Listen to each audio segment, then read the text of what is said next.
Welcome to Doctors Living Deliberately. So, I wanted to start today's episode with a quote. And this is a quote by Wayne Dyer. And it is, if you change the way you look at things, the things you look at change. And I think that this is going to be such a pivotal theme for this show because we have met so many incredible physicians on our journeys that have transformed their lives. They've created opportunities for themselves that they never thought were possible. And in so doing, have changed their own lives, the lives of the people around them, their families, and just in ways that they never imagined. And that is, again, our goal here with you today. Welcome back, Arpita. Hey, thanks, Michael. Thanks for having us back, and we're all here together again. I'm excited to be here. Absolutely. So, I thought what would be great for this episode is to talk a little bit about our transformations, the things that we have done, and how coaching really helped us to figure out what we wanted, and it did it in different ways for each one of us. Can you tell me a little bit about what was going on for you and how you found physician coaching? Yeah, of course. It was definitely not expected. I will say, I mentioned, I think the previous episode, I was practicing part-time as a pediatrician, and then my husband opened his interventional spine practice, and I started working a little bit there as well, part-time. And then I was asked to go full-time with my practice. As the senior partner was retiring, they wanted me to replace her, but the only option was full-time. And I decided right then, I knew that I didn't want to be full-time. I wanted to handle things with the kids and be able to be present for them. But I also was now doing things with the office and administrator role. So I really didn't have that availability. So I made that really difficult decision to step back from peds, which I would slowly find out would really be a dagger to my self-worth over the next couple of years. But I did that because I knew that I was not going to do more than 2-3 days a week. And so life started happening. I became more and more enmeshed in our medical practice, in that administrator role. And it got to the point where I was working there almost 80 some hours a week. I mean, it was crazy. I would also find out later, because that's how I was proving myself to be valuable to the family, what I was bringing home, because my time and my efforts in making that practice perfect and pristine translated into what we were able to generate from that practice and what we were able to bring home for our family and in order to plan for our futures. And so I really became enmeshed in that. And it was just a rat race of day to day. I wasn't enjoying the things with my kids. I really wasn't practicing peds much at all. I did finally realize that I was missing it. And I was attributing the anger that I was having throughout the days of working these 8-hour weeks, I was blaming it on my husband. I was thinking, because he opened this practice and I'm there doing this practice with him, now I can't practice clinically. I don't have time. So it's funny how our brain works. It just kind of like translated this into that. And he never ever said that. He never said you can't practice medicine. He never said come work and do administrator type stuff in my office. I chose to do all of it, but I was blaming him. And so that was the incentive, though, that maybe I was feeling these negative emotions and feeling angry and resentful because I wasn't practicing peds. So I opened that Peds Proxy MD, which is my locums business, where I could practice pediatrics kind of on my schedule locally in the area when practices had a shortage due to, maternity leave, extended vacations, illnesses, et cetera, et cetera.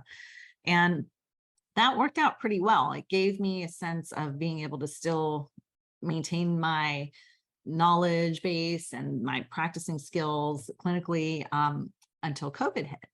And then COVID hit, and we not only had no need for extra pediatricians, but we also had to shut down our medical practice that we owned for almost 8 weeks. And that's kind of when a lot of stuff started hitting the fan, is how I will say it. And I became even more resentful and angry. And it was primarily because over those 8 weeks, we supported our staff 100% financially, with their medical insurance, with their personal needs and struggles. And really gave everything to keep everybody afloat and mentally okay, we felt.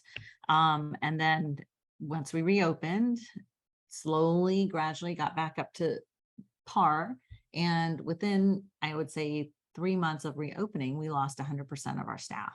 Well, all but one of our staff to turnover gradually over that time. Wow. That's, yeah, that Wow. is when my anger really hit the top.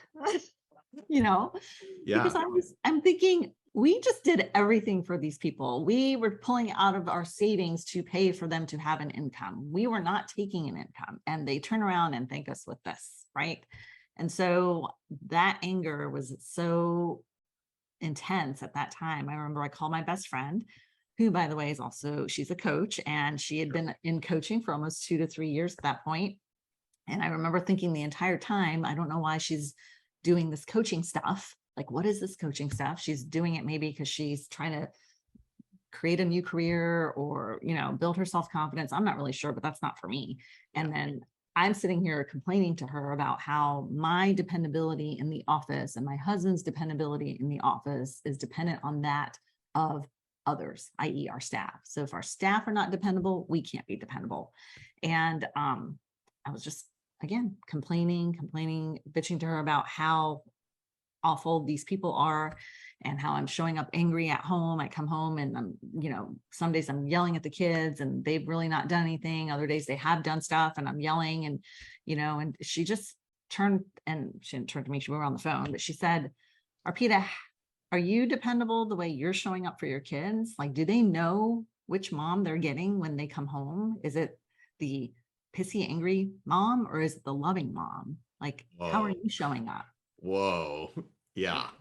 That was the, oh my God moment, right? Yes. That Yes. I'm sitting here thinking that my dependability is dependent on that of others. And that's translating into me not showing up in a way that's dependable for my own family and my kids, which was who I created everything. My schedule, everything was revolving around trying to be able to be present and there for them. And that's how I was showing up.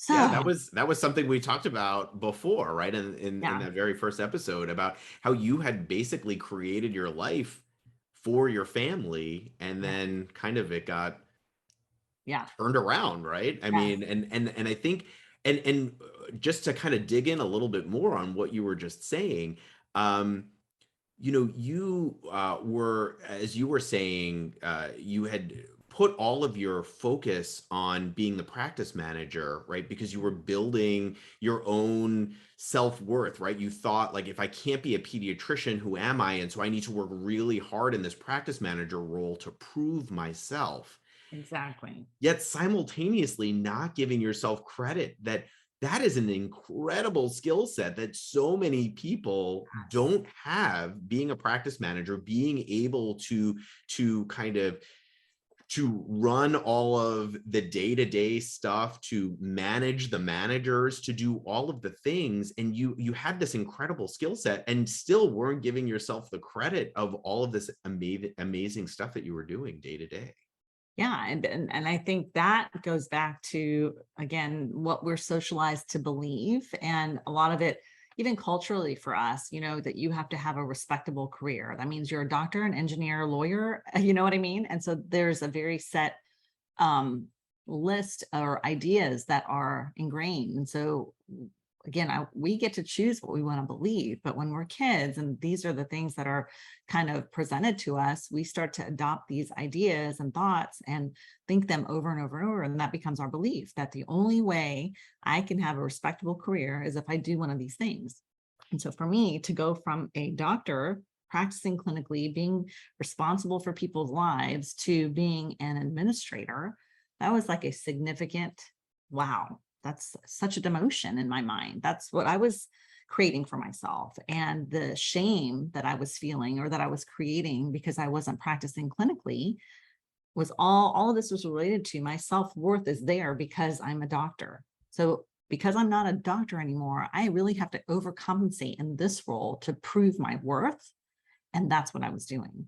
And that's why I was working 80 hours a week. That's why everything had to be perfect. That's why everybody who couldn't do things perfectly just were not good enough to be with us, working with us. And so that kind of revelations slowly started to become more clear for me as I started my journey with the coaching path. And it's a big part of it is just being present and aware, being really mindful of what you're thinking and why, and doing this work. And it's so hard to just dive in and start being present and aware. You really have to ask yourself some really difficult questions to get to that root cause of why things are the way they are for you.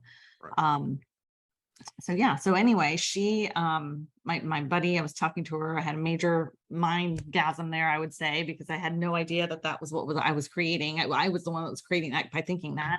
And so she recommended I just start really listening to some podcasts to see if I'm interested in learning more about this work, which I started doing. I binged them like crazy over 2 months. And then I decided to enroll in a coaching program for myself to really get coached in a group setting as well as a one-on-one setting for myself. And that brought a lot of change and awareness to me.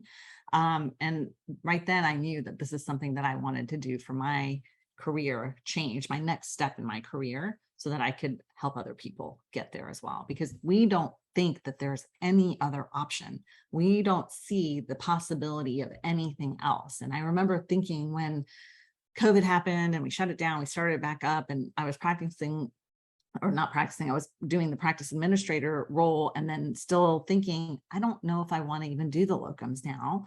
And I still hate the practice administrator stuff, but what else do I do? Yeah. Like, I didn't even see the option of doing anything else. And so that's kind of where it was. So I became certified as a mindset coach, and it has totally changed my perspective on my career for down the road, but also more importantly, has just really helped me see that I can have that joy I feel from helping other kids or little kiddos and apply it elsewhere, helping other people. And I still get that gratification with doing that to really help people make a change. So Absolutely. I just want to draw attention to the fact that, we have all of these ideas, right? In coaching, we would call them limiting beliefs. So these ideas that we are who we are, right? We tell ourselves, oh, I'm a pediatrician and that's all I can be. mhm. And we make it mean so much when all of a sudden I can't be that thing anymore, or I've chosen not to be that thing anymore, right? What does Mhm. that mean about me? What does that mean about my identity? What does it mean about my worth? Right. And what you've shown yourself is that you are always worthy, right? And you can take skills that you learn in one area of your life and apply them to something different and be just as happy, if not happier, and open up so much opportunity for yourself in the process. Right. And it's just it's incredible. And you were mentioning that is what coaching does for people, right? And it doesn't do it in the same way for everyone, but enabling you to think beyond kind of the box that you've built for yourself and open the Exactly. lid and see, like, oh my goodness, there's a whole world out here of all Yeah. of these other things that I could be doing. Right. And just like blowing away these constructs that this is the only way to do it, right? Like we don't, like you mentioned, we don't even consider it because this is the path that we had created and this is what it traditionally looks like for everybody. So that's what I got to do, right? I mean, you could practice medicine part-time and build a career in something else or be a business owner.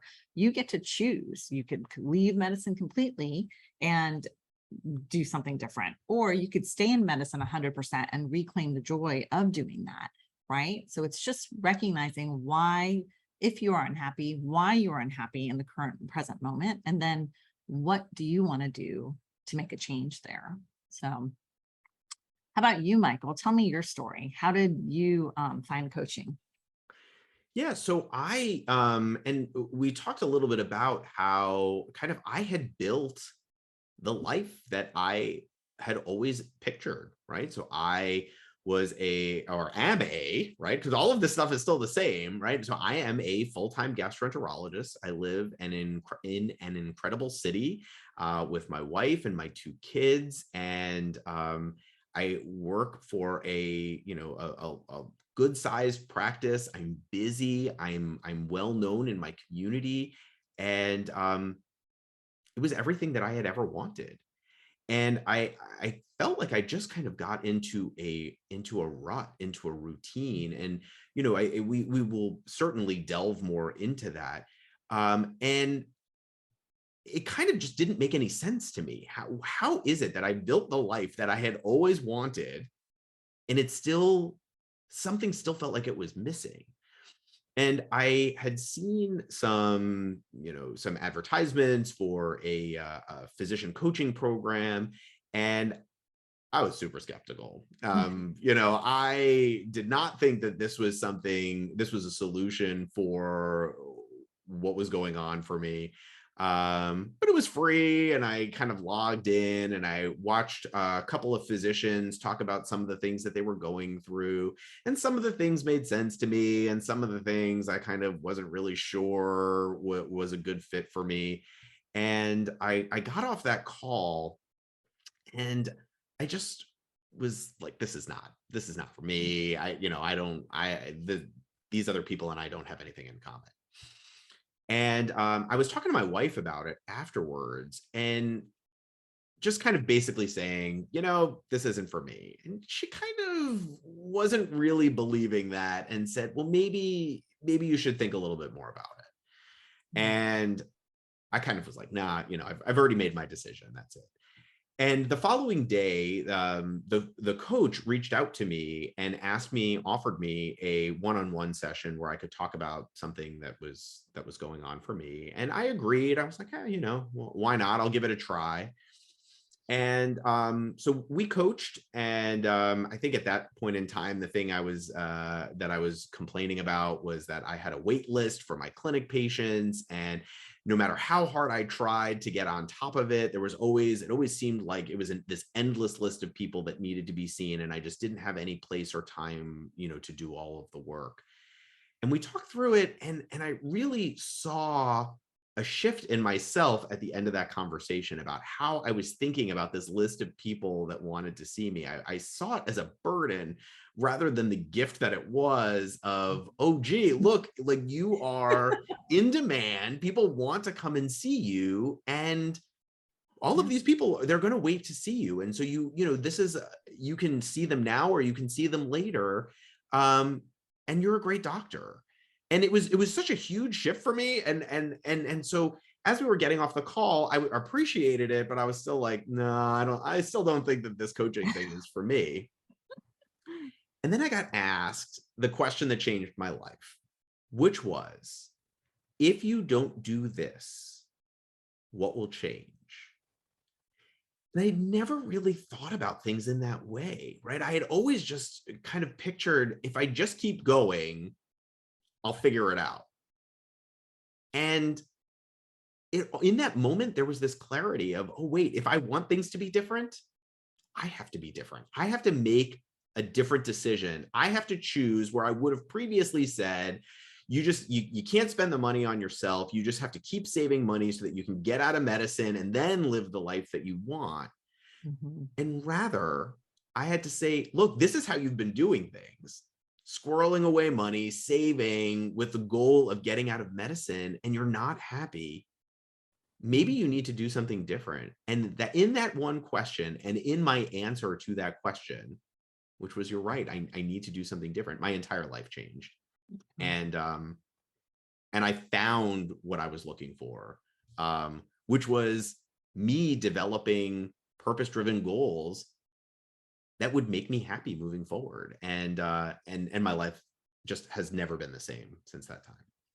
Yeah.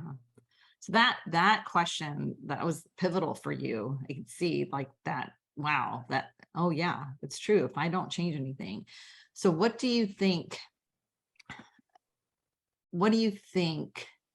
really was that drive when you saw that, when you were asked that question and you recognize that I have to make a change? There's still a little bit of hesitancy, I can see, like the skepticism. How did you overcome that with just that question maybe being the scratch on the surface of making you be aware of it?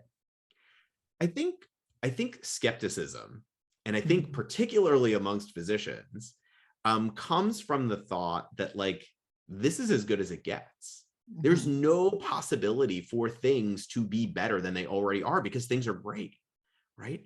And I think in that question, it kind of put a little crack in that wall that I had built, which was just that nothing can change, right? This is just how things are. And it just let a little bit of light in to be like, maybe, right? Maybe. And it was just that little bit of maybe that was like, okay, I'm just going to do this. Yeah.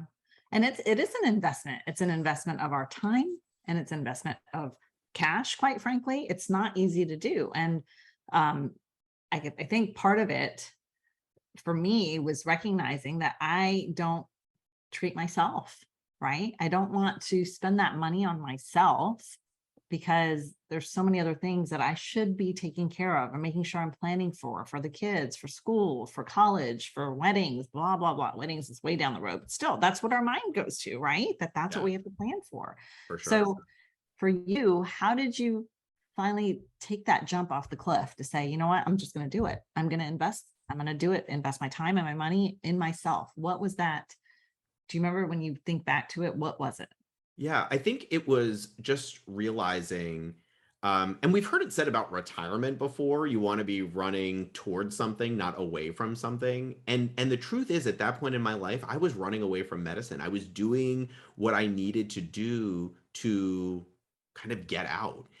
And I think, again, I think the possibility that I could be running towards something that I really wanted, and that I did have the possibility. I just kept telling myself, like, you just are who you are, right? This is just how it's always going to be.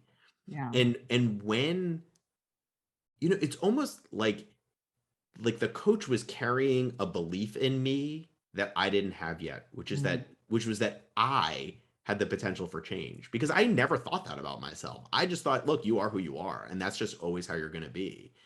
And for him to bring with him this belief in me that I could be different, that my life could be different, I actually almost borrowed his belief in me so that I could be the person that he thought I could be, and that I didn't know I could be, honestly. It's almost like we have to get this permission to believe it, and so when we see that other people believe it, then we're willing to maybe try it on.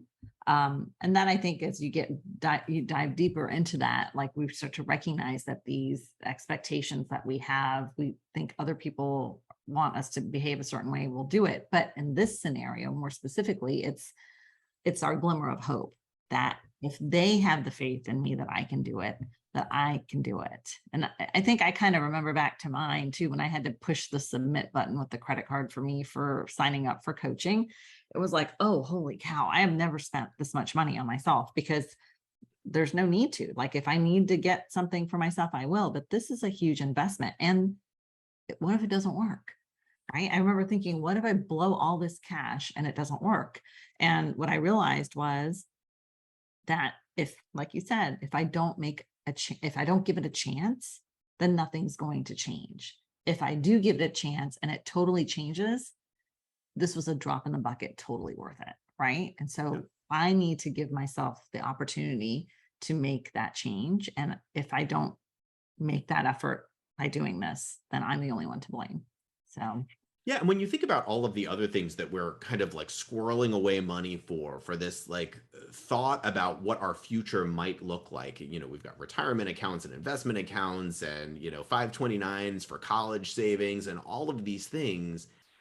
But what are you building towards, right? Is it just so we can kind of just sit around and do nothing? Or do you want to start building the life now that you're going to be living into in the future, right? Like, what do you want it to look like? And honestly, nobody had ever asked me that question before. I just had this belief that I was just going to be a doctor until I wasn't a doctor anymore. And then I was just going to sit around on the couch and read books all day, or, go out to nice dinners or go on vacation. And realistically, that all sounds great, but was like, how many years of my life was I just going to live out just kind of doing that. moving along without actually thinking about like, well, what lights you up? What do you really want to be doing with your days? And I think that that's what coaching gifted me as well, was Yes. this thought about what could my future look like? What could I be doing? What am I interested in? I don't even know. Right. But it gave me an opportunity to figure it out. Right. And I will throw, I don't think we know because we forget to think about it. We forget to dream. We forget, we go through college and med school and residency, and we start having kids, we start having a family, we join a practice or we create a practice, and we have to build that and make it be what we need it to be in order to have the steady state of earning money to save for the kids. And then the kids kind of start getting older and we start recognizing, what are we going to do next? Is this really what I want to do? Yeah, right. for sure. And this is where we can decide, is this really what we want to do? Or do we want to add something in? And that's the beauty of it. So yeah. And we are just two stories that you guys are going to hear from, right? And that is our goal here is to introduce you to the idea that we can change our lives, that we can live into the future that we want to have. And so that's what we're going to be doing here. We've kind of been laying the groundwork for that in these first couple of episodes. And then we're really going to kind of move forward, let you listen to some other amazing physicians that are out there changing the world, building community, and really highlight their transformations. And we're so excited to share our journeys and their journeys with you.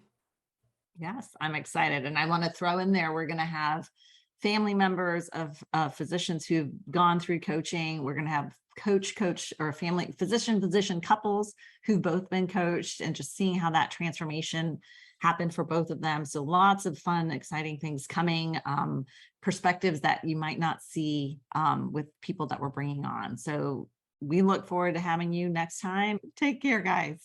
Take care. Bye. Bye.